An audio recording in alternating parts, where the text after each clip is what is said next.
Hello everybody and welcome back to the Cottage Remedies YouTube channel.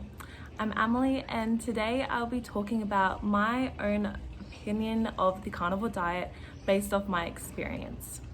So back in January 2022, I did the strict carnivore diet as my first approach through diet to heal my ailments.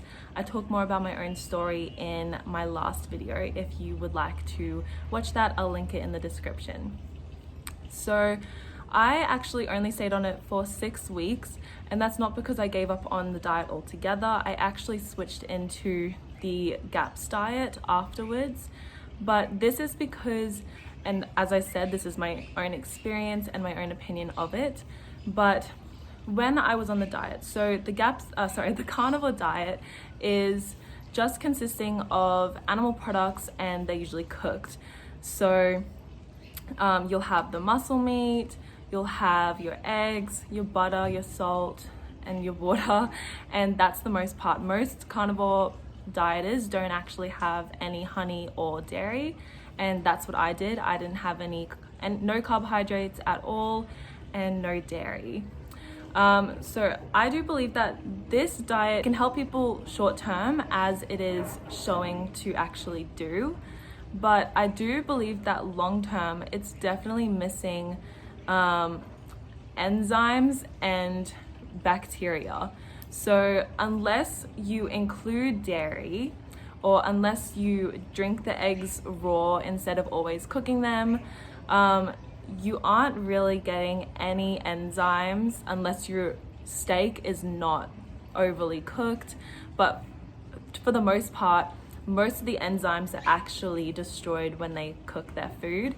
So the reason why I say short term is because for most people that see such a huge difference when they first transition from a regular way of eating into the carnivore diet is because it's just that they have cut out all the crap from their previous diet, and then now that they're eating their cooked carnivore diet, they are missing all those seed oils and processed sugars and preservatives and all else, and now they're eating simple foods that of course are our natural foods. But what I'm saying is that long term it is missing some crucial foods that we ate ancestrally. We didn't necessarily sit down and eat cooked steak all year round for our whole lives. That's not necessarily what we always did, or it isn't. So it's not actually, in my opinion, the best way to eat long term, but short term it looks great. You'll feel great because you are eliminating all the crap out of your diet to actual nourishing foods. And then the key for long term is to actually acknowledge that you can eat some raw foods on top of that. For me, when I actually did it, and as someone with constipation, the food didn't contain enough enzymes and bacteria to help my body that was in a weak gut health state to actually assimilate and digest the cooked meat and cooked food. So that is why it makes me think that when I actually went onto the GAPS diet, which has those fermented foods full of bacteria to repopulate your gut microbiome and the enzymes to help your body actually break down and digest the food, that is when I saw the most healing personally.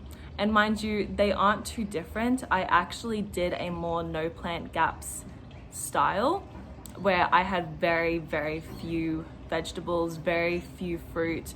The most part of my diet was actually animal products, but it did include, it actually has raw eggs and it actually has fermented foods. So that is where it was just, for me, a level up from the carnivore diet.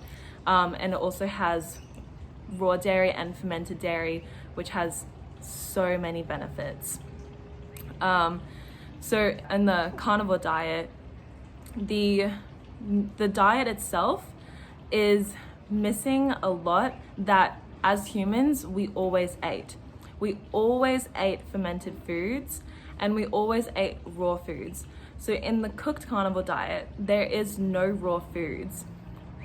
if we're talking about the standard cooked carnivore diet here, there's no raw foods and there's no fermented foods, unless they're lenient and they decide to drink some dairy and actually would be more beneficial for them to make milk kefir. So then they're getting that power food full of yeasts, molds, bacteria, and all the other B vitamins and nutrients that comes in that milk kefir. That's still an animal product. That would still be beneficial. If they decide to include honey, that will be even more beneficial because there is actually bacteria in the honey and it's full of enzymes. And also, not to mention that when you only eat the muscle meat and you're just eating a lot of muscle meat over time, some people do find that their iron stores, so their ferritin levels, actually just go way beyond the level that is optimal for the body, because it's not being balanced out by the right proportions of food. So maybe if they're eating a lot of muscle meat, which is very high in iron, and they're not eating brain and bone marrow, which is higher in other nutrients like cholesterol or saturated fat and a bit lower in iron, then they're missing that balance there, because the carnivore diet doesn't talk as much about organ meat. It talks mainly about muscle meat, and personally when I did it, I didn't actually have organ meats either. So I do believe that it's not necessarily the whole thing. If you are trying to heal your gut, for some people it can work out fantastically, but some people, and I've actually talked to people that do happen to have a similar story to me, where their gut needed a very particular type of healing that came from easily digestible foods, bacteria, from enzymes in their food, and also a larger variety of food and not just the same muscle meat and eggs every single day. So I do believe that a diet that has fruit or a little bit of properly prepared certain vegetables, just a little bit. In the GAPS diet, I'm talking the vegetable content is very little. You can eat like the tiniest bit here and there. And it's really not going to cause that big of a problem. That is really the most part of what I have to say with the carnivore diet. That's why I did not continue with it. I actually couldn't. My energy was way too low. I actually got bloated after eating because I could not digest my food and I was constipated. So I was just not able to actually sustain myself on the diet. 6 weeks was long enough of feeling that way. As soon as I went onto the GAPS diet, I started going upwards. I started feeling so much better, and that's why I have stuck to it. I'm not necessarily part of a specific diet, but if I had to describe the way I eat, it would be the most similar to GAPS. But I would say I'm more just animal based. That's pretty much the term that suits my eating style the best. So yeah, that is my short take on the carnivore diet. Like I said, this is my own experience and my own opinion. It can be beneficial for many people, as we are seeing. But even if those carnivore dieters were to simply add raw meat, that would classify. This is what I'm saying. It's just the fact that they're only eating cooked meat and eggs. It's missing a lot of what our body actually needs. We actually need the enzymes from raw foods, also the structured water that comes in these raw foods. When they cook their meat, like ground beef, they cook out all the water. That's what the steam is when they cook it. So all the water's going, which is structured water. Most of our water today is not structured unless you get it from a spring or a stream. But that is my opinion. Let me know what you think, and I will see you in my next video.